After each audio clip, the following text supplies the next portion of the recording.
Good morning दोस्तों, स्वागत है आपका आज के मुख्य समाचारों में। जी हाँ दोस्तों, आपको यहाँ पर देखने को मिलेंगी सुबह से लेकर शाम तक की तमाम बड़ी खबरें मुख्य समाचार ब्रेकिंग न्यूज़ अपडेट्स के रूप में। तो दोस्तों आप सभी लोगों से रिक्वेस्ट है इस वीडियो को ज़्यादा से ज़्यादा लाइक और शेयर करें। तो चलिए दोस्तों जान लेते हैं आज की पहली बड़ी खबर। सेना ने 600 चीनियों को खदेड़ा, चीन बोला हालत है स्थिर। अरुणाचल का नाम भी नहीं लिया। जी हाँ दोस्तों, अरुणाचल के तवांग में 9 दिसंबर को भारत और चीन के सैनिकों में हाथापाई हुई। 600 चीनी सैनिकों ने 17,000 फीट की ऊंचाई पर स्थित भारतीय पोस्ट को हटाने के लिए घुसपैठ की कोशिश की थी। यह पोस्ट यांगत्से में है। भारतीय सैनिकों ने चीनियों को खदेड़ दिया। दोस्तों 9 दिसंबर को 600 चीनी सैनिक घुसपैठ की कोशिश कर रहे थे। वे कटीले लाठी डंडे और इलेक्ट्रिक बेटन से लैस थे। भारतीय सेना भी इस बार पूरी तरह तैयार बैठी थी। सेना ने भी कटीले लाठी डंडों से उनको जवाब दिया। इसमें दर्जनों चीनी सैनिकों की हड्डियां टूट गई। भारत के जवाबी हमले के बाद 11 दिसंबर को फ्लैग मीटिंग हुई और मसला शांत हुआ। विवाद वाली जगह से फिलहाल दोनों देशों की सेनाएं हट गई है। चीन को ऐसे एक्शन के लिए मना किया गया और शांति बनाए रखने को कहा गया है। कूटनीतिक स्तर पर भी मुद्दा उठाया गया। इसके बाद दोस्तों अगली बड़ी खबर। तवांग पर रक्षा मंत्री का 3 मिनट का जवाब। बोले हाथापाई में दोनों तरफ के सैनिकों को चोटें आई, हमारे जवानों ने चीनियों को खदेड़ा। जी हां दोस्तों, तवांग में 9 दिसंबर को भारत चीन सैनिकों के बीच जो झड़प हुई थी उस पर रक्षा मंत्री राजनाथ सिंह ने मंगलवार को संसद भवन में जवाब दिया। दरअसल दोस्तों राजनाथ ने अपने 3 मिनट के जवाब में कहा कि हाथापाई में दोनों तरफ के सैनिकों को चोटें आई है, हमारा कोई सैनिक नहीं मारा गया। भारतीय सेना ने चीनी सैनिकों को उनकी पोस्ट पर जाने को मजबूर किया। 17,000 फीट की ऊंचाई पर स्थित तवांग के यांगत्से में 9 दिसंबर को 600 चीनी सैनिकों ने घुसपैठ की कोशिश की थी। इसके बाद दोस्तों अगली बड़ी खबर। सिर्फ बॉर्डर से ही नहीं, इंटरनेट पर भी हमला करने की फिराक में है चीन। भारत ने जारी की एसओपी।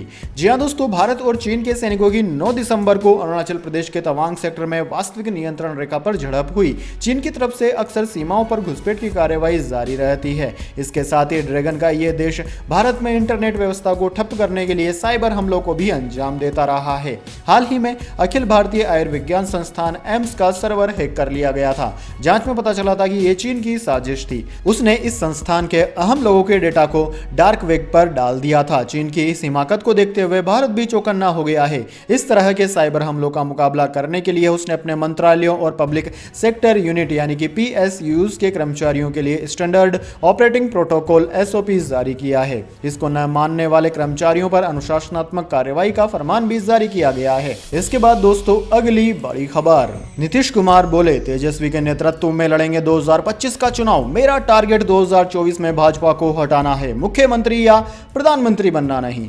जी हां दोस्तों, मुख्यमंत्री नीतीश कुमार 2025 में बिहार विधानसभा चुनाव में CM पद के दावेदार नहीं होंगे। उन्होंने खुद इसकी घोषणा की है। पटना में महागठबंधन के विधायकों की बैठक में नीतीश ने कहा कि 2025 का विधानसभा चुनाव तेजस्वी यादव के नेतृत्व में लड़ा जाएगा। मेरा लक्ष्य 2024 लोकसभा में भाजपा को हराना है। मैं CM या PM पद का उम्मीदवार नहीं बनना चाहता। वित्त मंत्री और जदयू के वरिष्ठ नेता विजय चौधरी ने बताया कि बिहार विधानसभा के बाद महागठबंधन विधानमंडल दल की बैठक हुई थी, जिसमें मुख्यमंत्री ने यह साफ कर दिया कि मेरे बाद जो नेतृत्व होगा वह तेजस्वी यादव का होगा। 2025 का विधानसभा चुनाव तेजस्वी यादव के नेतृत्व में लड़ा जाएगा। इसके बाद दोस्तों अगली बड़ी खबर। टीम इंडिया का प्लान, रोहित शर्मा की इस फॉर्मेट से छुट्टी तय। बड़े बदलाव के मूड में है BCCI। हर फॉर्मेट के लिए होगी अलग टीम। जी हां दोस्तों, भारतीय क्रिकेट कंट्रोल बोर्ड ने आने वाले समय के लिए टीम इंडिया में बड़े बदलाव की तैयारी कर ली है। यह बदलाव नए साल से दिखाई देगा। दरअसल दोस्तों इस महीने 21 तारीख को BCCI की अपेक्स काउंसिल की मीटिंग होगी, जिसमें भारतीय टीम में अहम बदलावों पर फैसला लिया जाएगा।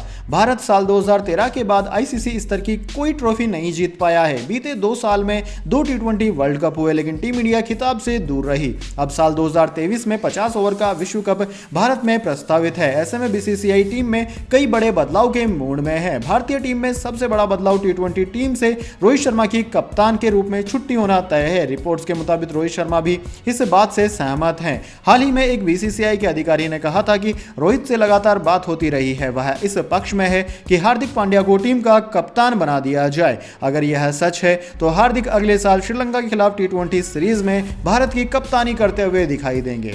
इसके बाद दोस्तों अगली बड़ी खबर, एलन मस्क से छिन गया नंबर 1 का ताज, अब दुनिया के सबसे अमीर शख्स बने बर्नार्ड अर्नोल्ट। जी हां दोस्तों, टॉप 10 अरबपतियों की लिस्ट में सबसे बड़ा फेरबदल देखने को मिला है। एलन मस्क अब दुनिया के सबसे अमीर इंसान नहीं रहे, बल्कि वे दूसरे पायदान पर खिसक गए हैं। फ्रांस के दिग्गज कारोबारी बर्नार्ड अर्नोल्ट ने दौलत की रेस में उन्हें पछाड़ दिया। बर्नार्ड अर्नोल्ट 186.5 अरब डॉलर की नेटवर्थ के साथ दुनिया के सबसे अमीर व्यक्ति बन गए हैं। फोर्ब्स के रियल टाइम बिलियनियर्स इंडेक्स के मुताबिक लंबे समय से सबसे अमीर इंसान के तौर पर अपनी पहचान बनाए रखने वाले एलन मस्क की संपत्ति में आई गिरावट के बाद वे पहले नंबर से दूसरे नंबर पर खिसक गए हैं। एलन मस्क की नेटवर्थ 181.3 अरब डॉलर रह गई है। हालांकि मस्क और अर्नोल्ट के बीच फासला बहुत ज्यादा नहीं है, दोनों की संपत्ति में महज 5.2 अरब डॉलर का ही फासला है। इसके बाद दोस्तों अगली बड़ी खबर, राहुल गोबेक के नारे टेंट जलाने की कोशिश, पुलिस ने 4 लोगों को पकड़ा। बेरोजगार टीचर ने शिकायत की तो गांधी ने गले लगाया। जी हां दोस्तों, राहुल गांधी की भारत जोड़ो यात्रा के बीच कुछ अज्ञात लोगों ने यात्रा से जुड़े एक टेंट में आग लगाने की कोशिश की। सवाई माधोपुर के बावनवास में सोमवार देर रात कुछ अज्ञात लोग कार से आए। इस दौरान वहां यात्रा के लिए खाना बनाया जा रहा था। इस बीच 10 से 15 लोगों ने आकर टेंट में गोवंश छोड़कर आग लगाने की तैयारी कर ली थी।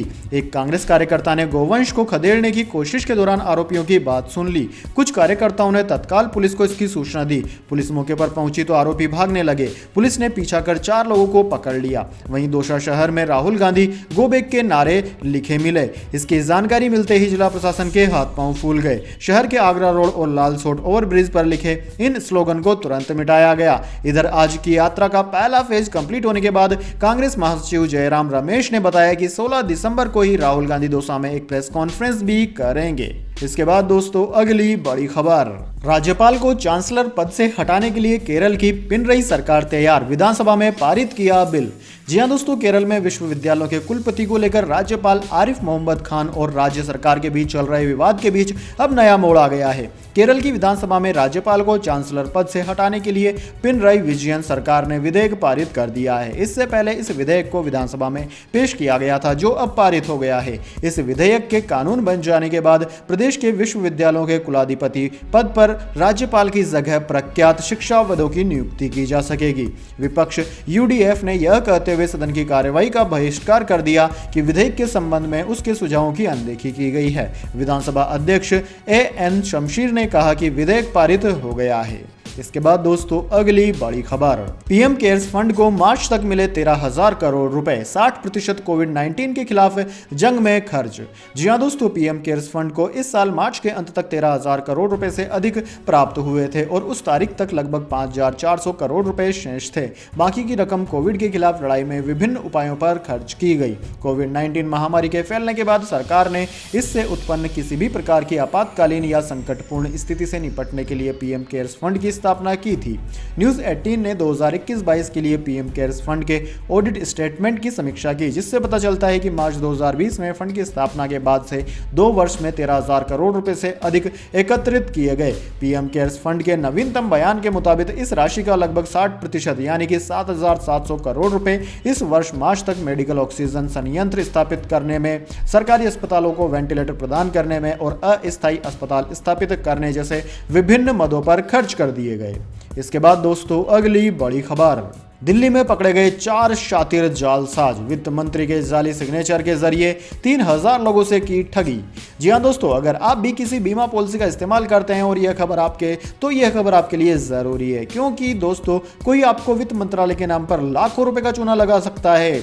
ऐसा हो भी रहा है। जी हां दोस्तों, आप लाखों रुपए की ठगी का शिकार हो सकते हैं। देश की राजधानी दिल्ली में एक ऐसा चौंकाने वाला मामला सामने आया है जिसे सुनकर खुद पुलिस भी हैरान है। दरअसल दोस्तों, वित्त मंत्रालय को एक शिकायतकर्ता ने शिकायत की थी, जिसके बाद दिल्ली पुलिस की स्पेशल सेल की IFSO यूनिट ने जांच की, जिसके बाद जालसाजों का एक बड़ा गैंग पकड़ा गया। यह गैंग किसी बड़ी संस्था नहीं बल्कि सीधे वित्त मंत्रालय का नाम लेकर लोगों के साथ ठगी किया करता था। ठगी करने का इनका तरीका भी बेहद शातिराना था। आरोपियों ने वित्त मंत्री निर्मला सीतारमण के फर्जी सिग्नेचर का भी इस्तेमाल किया था। पुलिस के मुताबिक इस गैंग के सदस्य खुद को वित्त मंत्रालय का अधिकारी बताते थे। इन जालसाजों ने DICGC@ PIdepartment.org.in के नाम से एक फर्जी ईमेल आईडी बना रखा था, जिसके जरिए इंश्योरेंस पॉलिसी होल्डर्स को ईमेल भेजा जाता है। इन ईमेल को देखकर कोई भी यह समझने की भूल कर सकता था कि उसे वित्त मंत्रालय से मेल आया है। पुलिस ने बताया कि आरोपियों के पास से 3000 लोगों का डेटा बरामद किया गया है। इसके अलावा कुछ अन्य दस्तावेज बरामद किए गए हैं। पुलिस को इनके बैंक अकाउंट की डिटेल भी मिली है। इसके बाद दोस्तों अगली बड़ी खबर, चीनी कंपनियों पर संसद में सरकार का जवाब। भारत में 3500 कंपनियों में चीनी डायरेक्टर इन्वेस्टमेंट की जानकारी नहीं।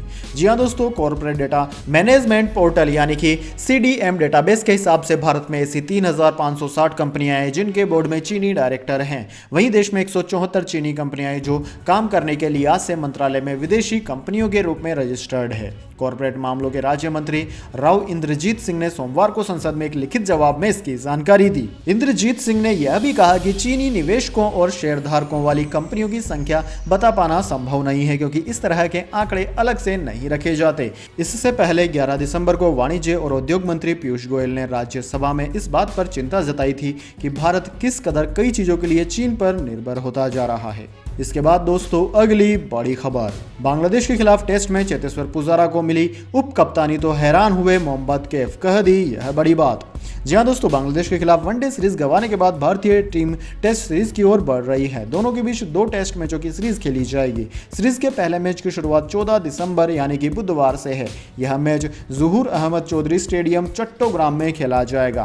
पहले मैच में भारतीय टीम के नियमित कप्तान रोहित शर्मा मौजूद नहीं होंगे, उनकी जगह KL राहुल टीम की कमान संभाल रहे हैं। वहीं दोस्तों टीम में मौजूद चेतेश्वर पुजारा को पहले टेस्ट मैच के लिए उप कप्तान बनाया गया है। टीम के इस निर्णय पर पूर्व भारतीय खिलाड़ी मोहम्मद कैफ हैरान दिखाई दिए। कैफ ने NDTV से बात करते हुए कहा कि पुजारा के पहले टेस्ट मैच में उप कप्तान बनाए जाने पर हैरानी जाहिर करता हूं। उन्होंने बात करते हुए कहा कि यह हैरानी वाली बात है कि पुजारा को उप कप्तान बनाया गया। पंत ने आखिरी बार उप कप्तान रहते हुए टेस्ट में शतक लगाया था। चयनकर्ता खिलाड़ियों के साथ सही व्यवहार नहीं कर रहे हैं। पहले टेस्ट मैच में रोहित शर्मा की जगह टीम में अभिमन्यु ईश्वरन को शामिल किया गया है। इसके अलावा टीम में यूपी के सौरभ कुमार, नवदीप सैनी और जयदेव उनादकट को मौका मिला है। उनादकट ने अपना पहला और आखिरी टेस्ट मैच 2010 में खेला था। उन्हें 12 साल के लंबे वक्त के बाद टीम में जगह मिली है। इसके बाद दोस्तों अगली बड़ी खबर, मोदी की हत्या वाले बयान पर कांग्रेस नेता को जेल, कोर्ट ने खारिज की जमानत याचिका। बाहर निकलते तो दिखाया विक्ट्री साइन। जी हां दोस्तों, पीएम मोदी की हत्या की बात कहने वाले MP के कांग्रेस नेता और पूर्व मंत्री राजा पटेरिया की जमानत याचिका खारिज करते हुए कोर्ट ने उन्हें जेल भेज दिया। इसके बाद कोर्ट से बाहर निकलने के दौरान पटेरिया ने विक्ट्री साइन दिखाया। पुलिस ने पटेरिया को मंगलवार सुबह 10:30 बजे उनके घर से गिरफ्तार किया। पटेरिया अपने गृह नगर दमोह के हटा में थे। पुलिस ने उन्हें यहीं से अरेस्ट किया। पटेरिया जब कोर्ट से बाहर निकल रहे थे तो उन्होंने विक्ट्री साइन दिखाया और कहा कि यह विचारधारा की लड़ाई है। मैंने वो शब्द नहीं कहे थे, मैं महात्मा गांधी का अनुयायी हूं। इससे पहले 11 दिसंबर को उन्होंने एक सभा में कहा था कि अगर लोकतंत्र को बचाना है तो मोदी की हत्या को तत्पर रहो, इन द सेंस हराने का काम करो। उन्होंने अपने इसी वीडियो में यह बात भी कही थी कि उनका हत्या से मतलब मोदी को हराने से है, लेकिन जिसने भी इस वीडियो को वायरल किया उसने यह वाला हिस्सा काट कर एक छोटा सा हिस्सा वायरल कर दिया। इसके बाद उनके खिलाफ FIR दर्ज कर ली गई और अब कोर्ट में केस है। इसके बाद दोस्तों अगली बड़ी खबर, कश्मीर पर इस्लामिक देशों के संगठन OIC ने उठाया यह कदम, भारत ने दे दी चेतावनी। जी हां दोस्तों, इस्लामिक देशों के संगठन OIC के महासचिव हिसैन ब्राहिस ताहा की ओर से कश्मीर पर दिए गए विवादित बयान पर भारत ने कड़ी प्रतिक्रिया दी है। भारत ने इस दौरे की कड़ी निंदा करते हुए कहा कि भारत के आंतरिक मामलों में हम किसी भी प्रकार का कोई हस्तक्षेप बर्दाश्त नहीं करेंगे। 3 दिवसीय POK दौरे पर गए OIC के महासचिव ताहा ने कहा था कि कश्मीर विवाद को सुलझाने के लिए IOC बातचीत का एक खाका तैयार कर रहा है। हिसान ब्राइस ताहा ने कहा था कि कश्मीर मुद्दों को सुलझाने के लिए जरूरी है कि बातचीत का जरिया ढूंढा जाए। इसके लिए हम पाकिस्तान सरकार और अन्य देशों के साथ मिलकर एक योजना बना रहे हैं। विदेश मंत्रालय के प्रवक्ता अरिंदम बागची ने मंगलवार को OIC को आड़े हाथों लेते हुए कहा कि हम OIC महासचिव ब्राहिस ताहा की ओर से जम्मू कश्मीर पर की गई टिप्पणियों की कड़ी निंदा करते हैं। उन्होंने OIC को साफ शब्दों में नसीहत देते हुए कहा कि जम्मू कश्मीर भारत का अभिन्न और अविभाज्य हिस्सा है और इसमें किसी भी अन्य देश के हस्तक्षेप को हम स्वीकार नहीं करेंगे। इसके बाद दोस्तों जाने अगली बड़ी खबर, लेकिन उससे पहले मेरी आपसे छोटी सी रिक्वेस्ट है, अगर दोस्तों आपको अभी तक हमारी न्यूज पसंद आई तो इसे एक छोटा सा लाइक जरूर दे दीजिए, और अगर आपको पसंद नहीं आई है तो बेशक आप डिसलाइक भी कर सकते हैं, लेकिन दोस्तों लाइक और डिसलाइक जरूर कीजिए, क्योंकि दोस्तों यही हमारी मेहनत का फल होता है और इसी से हमें पता चलता है कि आपको हमारी वीडियोस पसंद आ रही है या नहीं। तो चलिए दोस्तों जान लेते हैं आज की अगली बड़ी खबर। ट्विटर में शुरू हुआ भाई भतीजावाद, एलन मस्क ने चचेरे भाइयों को दी नौकरी तो उठे सवाल। जी हाँ दोस्तों, जब से एलन मस्क ने ट्विटर का अधिग्रहण किया है तब से ही ट्विटर और मस्क दोनों ही चर्चाओं में बने हुए हैं। अब ट्विटर द्वारा एलन मस्क के 2 चचेरे भाइयों को नौकरी देने पर कंपनी एक बार फिर चर्चा में है। इनसाइडर की एक रिपोर्ट के मुताबिक ट्विटर ने एलन मस्क के चाचा के लड़कों एंड्रयू मस्क और जेम्स मस्क को हायर किया है। इन दोनों की नियुक्तियों के साथ ही ट्विटर में भाई भतीजावाद शुरू होने की चर्चा चल पड़ी है। रिपोर्ट के मुताबिक एंड्रयू मस्क ट्विटर के सॉफ्टवेयर इंजीनियरिंग प्रोजेक्ट से जुड़े हैं। क्रंचबेस की एक रिपोर्ट के मुताबिक एंड्रयू इससे पहले न्यूरालिंक में भी काम कर चुके हैं। न्यूरालिंक एलन मस्क की ही कंपनी है और यह ब्रेन मशीन इंटरफेस डेवलपमेंट करने में लगी है। जेम्स मस्क ने पहले कहाँ काम किया है इस बारे में कोई जानकारी नहीं है। रिपोर्ट्स में सूत्रों के हवाले से फिक्सर टाइप का बताया गया है। इसके बाद दोस्तों अगली बड़ी खबर, सर्वाइकल कैंसर का इलाज संभव, जल्द ही टीका लगाने में सक्षम होगा भारत। जी हाँ दोस्तों, सर्वाइकल कैंसर को लेकर वैज्ञानिकों को बड़ी सफलता मिली है। NTAJI की प्रमुख ने जानकारी दी है कि सर्वाइकल कैंसर HPV वैक्सीन से ठीक हो सकता है। टीकाकरण पर राष्ट्रीय तकनीकी सलाहकार समूह के प्रमुख NK अरोड़ा ने न्यूज एजेंसी ANI को यह जानकारी दी है कि HPV वैक्सीन से सर्वाइकल कैंसर ठीक हो सकता है और भारत में जल्द ही यह वैक्सीन लड़कियों को लगाई जाएगी। उन्होंने बताया कि भारत जल्द ही एक राष्ट्रीय कार्यक्रम में 9 से 14 साल की लड़कियों को HPV वैक्सीन लगाने में सक्षम होगा। NK अरोड़ा ने बताया कि 35 साल की उम्र के बाद सर्वाइकल रोग के लिए स्क्रीनिंग करना बहुत जरूरी है। उन्होंने कहा कि प्रारंभिक तौर पर इसकी पहचान हो जाने पर PHC पर ही इलाज संभव हो सकता है। इस स्क्रीनिंग को मिशन के तौर पर लिए जाने की जरूरत है। अरोड़ा ने कहा कि वैश्विक स्तर पर सबसे ज्यादा भारत में सर्वाइकल कैंसर के कारण मौतें होती है। अरोड़ा ने बताया कि एक साल में भारत में 80,000 लोगों की मौत सर्वाइकल कैंसर से हो जाती है। भारत में सर्वाइकल कैंसर 15 से 44 साल की आयु की महिलाओं में दूसरा सर्वाधिक होने वाला कैंसर है। इसके बाद दोस्तों अगली बड़ी खबर, तेजी के साथ बंद हुआ शेयर बाजार, सेंसेक्स 402 अंकों की बढ़त के साथ 62,533 पर बंद, निफ्टी भी 110 अंक चढ़ा। जी हां दोस्तों, हफ्ते के दूसरे कारोबारी दिन यानी कि मंगलवार को शेयर बाजार में तेजी देखने को मिली। सेंसेक्स 402 अंकों की बढ़त के साथ 62,533 पर बंद हुआ, वहीं निफ्टी 110 अंकों की तेजी के साथ 18,608 के स्तर पर पहुंच गया। दोस्तों सेंसेक्स में 30 में से 24 शेयर बढ़कर बंद हुए, केवल 9 शेयरों में गिरावट रही। NSE के सेक्टरल इंडेक्स पर नजर डालें तो PSU बैंक, प्राइवेट बैंक और IT इंडेक्स में सबसे ज्यादा तेजी रही। PSU बैंक 3.81% और प्राइवेट बैंक 0.73% चढ़े। निफ्टी IT में 1.12% की तेजी देखने को मिली। बैंक, ऑटो, फाइनेंशियल सर्विस करीब आधा फीसदी चढ़े। मेटल और फार्मा में भी मामूली बढ़त रही। रियल्टी सबसे ज्यादा 0.80% टूटा। MFCG और मीडिया में मामूली गिरावट रही। इसके बाद दोस्तों अगली बड़ी खबर, टूटी हुई रीढ़ और 4,800 किलोमीटर का सफर, कनाडा से हवाई तक तैरकर पहुंची मून वेल की कहानी। जी हां दोस्तों, मून नाम की हम्पबैक वेल इस समय बहुत दर्द में है, भयानक पीड़ा में है। उसकी रीढ़ की हड्डी टूट चुकी है। आप सोचिए, जब आपका पैर टूटता है तो 1-1.5 महीने चल फिर नहीं पाते हैं, डॉक्टर साफ मना कर देता है। मून की तो बैकबोन टूट गई है जिसके सहारे वह तैरती है। एक जहाज से टकराने की वजह से उसकी हड्डी टूटी थी। अब इतनी बड़ी व्हेल मछली का इलाज भी तो मुश्किल है, लेकिन वैज्ञानिक उसके दर्द से चिंतित हैं। इस बीच मून ने ऐसा कारनामा किया जिससे दुनिया भर के समुद्री जीव विज्ञानी हैरान हो गए। वह 7 सितंबर 2022 से कुछ दिन पहले जहाज से टकराई थी, तब उसकी तस्वीर उत्तरी ब्रिटिश कोलंबिया के पास ली गई थी। यह इलाका कनाडा के पास पड़ता है। इसके बाद यही व्हेल 1 दिसंबर 2022 को हवाई में दिखाई पड़ी। व्हेल पर काम करने वाले एक NGO ने इसे देखा। इसके चाल देखकर हैरान रह गए। ध्यान दिया तो पता चला कि ये तो मून है। मून ने टूटी हुई रीढ़ की हड्डी से 4,828 किलोमीटर की तैराकी की।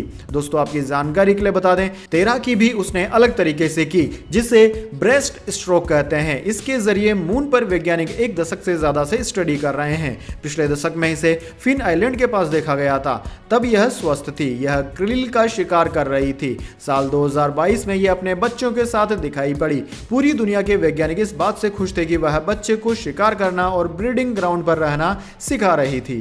दोस्तों, जब से यह दुर्घटना हुई है उसके बाद से मून अब धीरे धीरे तैरती है, दर्द में अलग तरह की आवाज निकालती है।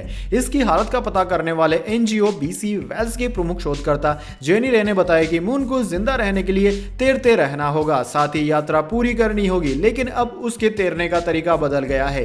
पूंछ चला नहीं पाने की वजह से उसे ब्रेस्ट स्ट्रोक के जरिए तैरना पड़ रहा है। यह अद्भुत है, लेकिन उसे देखकर दिल टूट जाता है। हम उसके लिए कुछ नहीं कर सकते।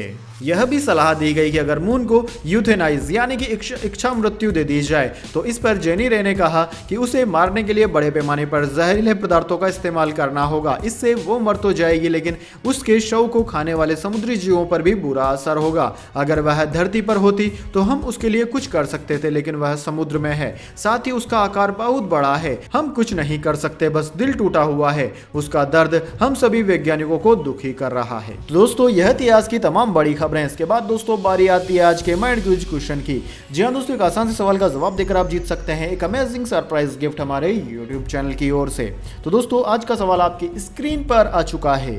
हाथी की औसत आयु कितनी होती है? जी हां दोस्तों, अगर आप जानते हैं कि धरती के सबसे बड़े जीव यानी कि हाथी की औसत आयु कितनी होती है? जी हां दोस्तों, अगर आप जानते हैं तो जल्दी इसके कमेंट बॉक्स में लिख दीजिए। अगर दोस्तों आपका जवाब होता है एकदम सही और आप चले जाते हैं लकी विजेता के रूप में, तो आपको मिल सकता है एक अमेजिंग सरप्राइज गिफ्ट हमारे यूट्यूब चैनल की ओर से। तो दोस्तों जल्दी से अपने उत्तर कमेंट बॉक्स में लिख दीजिए, वीडियो को लाइक कर लीजिए और चैनल को सब्सक्राइब करके बेल आइकन भी दबा लीजिए। धन्यवाद। वंदे मातरम। जय हिंद, जय भारत।